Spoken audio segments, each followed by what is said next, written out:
Neste bloco, nós vamos ver como é que essa agenda de ações políticas, esse protocolo que nós apresentamos no primeiro bloco, vai estar de acordo com as ideias de equidade e com as ideias de integração de conhecimento. Ou seja, o conhecimento científico, gente, ele tem que representar a política e a sociedade civil. Uma pessoa com uma necessidade especial, não importa qual necessidade especial seja desta pessoa, ela sempre vai procurar a participação em grupos. Ou não, muitas vezes uma pessoa com uma necessidade especial nem sabe que ela tem um grupo que já a representa. Então, antes disso, e pensando na equidade, vai de você ter meios os quais consiga levar essa pessoa a este grupo. Quando ela está nesse grupo, as necessidades passam a não ser só mais as dela, mas sim as coletivas. E isso gera uma motivação na participação. Então, se eu tenho uma necessidade especial, eu tenho um grupo, mesmo que aquele grupo não esteja brigando naquele momento por aquela minha motivação de fazer parte dele, é nele que eu quero estar. E para isso, também é uma questão política. Existe a priorização de pautas, ou seja, a elaboração do que realmente vai ser a pauta, do que vai se levar à frente politicamente. Esse grupo, quanto maior o número de ideias que eles tenham, maior a possibilidade de ter conflitos. Entretanto, melhor a qualidade das políticas públicas que nascem desses grupos. Muitas vezes a gente fica muito desiludido quando trabalha com política, porque você fala, mas cada um quer uma coisa e não querem aceitar. Ótimo, é isso. Essa é a ideia, né? É da gente conseguir, e exatamente usando o conhecimento integrado, fazer com que nós consigamos com que o grupo se torne cada vez mais coeso. A pesquisa teórica é extremamente importante, porque é ela que vai trabalhar com documentos e com a pesquisa científica. Ela vai trabalhar com a formulação. Os grupos trazem uma demanda, mas é preciso que a academia entenda que aquela demanda já foi feita por outros grupos, aqui mesmo no Brasil, em outras regiões, em outros países, né? E qual foi a saída? Quais os documentos? Ou não existe ainda? Então vamos tentar organizar outras pessoas, outros grupos em outros países, para que essa integração faça com que a solução seja rápida e o mais eficaz possível. Sempre a gente tem que pensar nas possibilidades de proposta de ação. O que são, ou o que é uma proposta de ação? É a forma com a qual vai ser implementada essa nova ideia, ou esse novo atendimento, esse novo cuidado que se terá com a saúde. E após ter sido toda aprovada, você ter passado por todos esses trâmites, você vai começar a trabalhar com a avaliação e o acompanhamento. Extremamente importante. Extremamente importante. Porque por mais que você tenha feito uma pesquisa política sobre documentos, por mais que você tenha feito uma pesquisa científica, por mais que esse grupo esteja coeso, a hora de se colocar na prática não significa que vai ter efetividade. Por isso é essencial que você saiba que vai ter que o tempo todo ser repensado. Mas se essa proposta, se essa política atendeu às necessidades, ok. Né? Vamos continuar com outras demandas. Se não, nós vamos voltar à fase de elaboração, à fase de rediscutir o problema. Mas eu quero que vocês saiam também sabendo que não tem que confundir problema, plano, programa e projeto. Problema, gente, é um assunto que tem dificuldade em resolução, tá? Então, todas as vezes que você tiver um problema, você tem uma dificuldade de resolução. O plano é a primeira parte para você fazer a elaboração de um projeto, de um programa.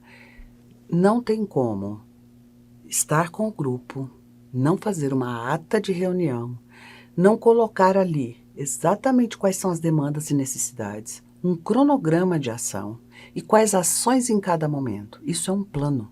O cronograma é essencial para que dê certo todo o trabalho. As pessoas precisam saber, é o tempo de vida das pessoas que você utiliza numa reunião. Elas precisam saber o que elas estão fazendo ali, por que elas estão ali, quanto tempo vai demorar cada fase pelas quais elas vão passar, porque isso faz com que expectativas sejam dirimidas e que novas formas ou novas saídas sejam aprofundadas, ok? O programa, depois do plano estar todo organizado, é preciso detalhar É isso mesmo, e está no papel, está escrito. Detalhe cada parte deste plano. Isso é um programa. E dentro de cada programa, um novo detalhamento de cronogramas, de dados. E o projeto vem depois, quando a gente tem um plano, quando a gente organizou as ações de um programa, a gente vai sistematizar e descrever. E neste momento a gente tem que considerar os referenciais teóricos e a metodologia. Sem a gente ter um projeto muito claro, não dá certo. As pessoas não podem ficar só na conversa. As pessoas não podem, você não pode só conversar com elas e acreditar que isso vai caminhar. Não. É preciso, e aqui entra o conhecimento acadêmico. E é por isso também que vocês estão aqui. Para que essa parte esteja tão clara para vocês, que ao vocês trabalharem com a sociedade civil, organizada ou não, isso também esteja claro para eles. E eles vão saber o que esperar e como esperar. SEC faz uma análise da síntese das políticas e ele separa em 4 partes. Ele diz que existem as distributivas, as redistributivas, as regulatórias e as constitutivas. Quando nós estamos também fazendo um projeto, há de se considerar, primeiro, que as políticas públicas podem ser distributivas, ou seja, sua principal função é distribuir certos serviços, bens ou quantias a apenas determinada parte da população. Eu vou dar um exemplo disso, cotas da universidade, quando a gente tem uma enchente, que as pessoas sofrem, então vem uma quantia em dinheiro para essas pessoas, verba para as pessoas que têm algum tipo de doença, mas é uma coisa muito local, tá? Vai vir só para aquela função. As redistributivas, a função principal é redistribuir bens, serviços ou recursos para a parcela da população. Neste caso, vai tirar dinheiro de todos para aquela parcela. Sistema previdenciário é um bom exemplo. Política de financiamento educacional também é um bom exemplo para isso. As regulatórias, gente, elas estabelecem regras para padrões de comportamento. É o caso da LDB, que é a Lei de Diretriz e Base da Educação. Então, ela tem mais a ver com uma regulação, tá, do que propriamente com distribuição de verbas, de dinheiro. Mas mesmo está ligada a padrões de comportamento. E as constitutivas, ou seja, as regras do jogo. Isto é, são elas que dizem como, por quem e quando as políticas públicas podem ser criadas. A distribuição de responsabilidade entre os municípios e o Estado e o governo federal. Na educação, por exemplo, os municípios são responsáveis pelo ensino infantil e fundamental. Os estados pelo ensino fundamental 2 e o médio, e o governo federal pela educação. Então é importante que vocês saibam que as políticas públicas não são só disciplinas e campos de estudo. Elas são mais que isso. Elas devem estar de acordo com o Código do Sistema Jurídico. Elas fornecem um suporte legal, inclusive para as políticas públicas. E é uma necessidade social que deve evoluir na forma de norma ou regramento.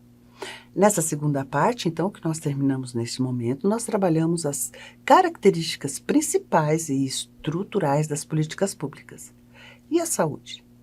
Como é que fica a saúde e as políticas públicas? É o que a gente vai ver no próximo bloco.